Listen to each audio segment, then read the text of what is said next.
Bubba Wallace entered Sunday's race at Texas Motor Speedway in the 10th pole position, a favorable spot for him to replicate or better his results from the EchoPark Automotive 400.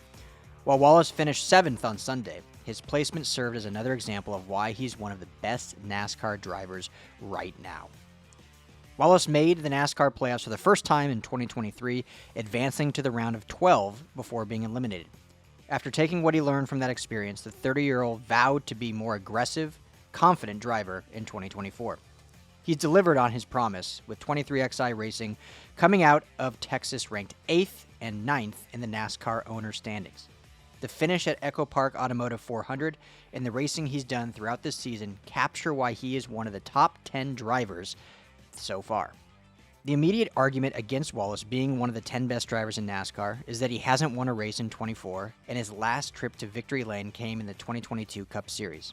It would also be pointed out that Wallace has been atop the pole position just twice in the last 3 years. However, there are a lot of other ways to measure a driver's success. Similar to pro sports, while championships and wins determine who is the best at their profession, numbers can help tell you who some of the best performers are consistently. As the numbers from racingreference.info highlight, Wallace is the 8th highest average starting position among Cup Series drivers this series. He is a few tiers below the likes of Kyle Larson, William Byron, Denny Hamlin, and Chase Elliott, but his average position rivals some of the other top drivers. Wallace is consistently one of the top drivers during qualifier, with a car that thrives in the clean air. While results are the most important thing in any sport, the number 23 car is routinely putting itself in very favorable position to be among the top 10 finishers. Importantly, he isn't just performing in qualifying and then falling into the back of the pack once the lights are bright and the racing begins. Wallace is also near the top of the leaderboard for stage points this season. He currently sits 6th with 52 stage points. Wallace is just one of 7 drivers this season with at least 50 stage points, and only 9 drivers have cleared the 40-point mark.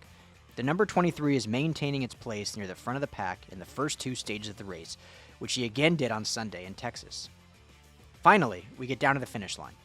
The most points are awarded at the end, and fans rightfully only remember the finish of a great racer rather than what happened on Saturday in qualifying or early on Sunday in the first 2 stages. Once again, Wallace stacks up with some of the best NASCAR drivers in 24. As for top 5 finishes in 2024, Bubba Wallace sits 4th with 3. For NASCAR top 10 finishes, Wallace sits at 8th with 4. And Bubba Wallace's average finish ranks 11th with a 14.3 average finish. Many of the top drivers have one disastrous race that hurt their averages finish, and for Wallace, that came at the Las Vegas Motor Speedway, where he started 5th and finished 35th. Still, the numbers show why Wallace is one of the top drivers in NASCAR this season.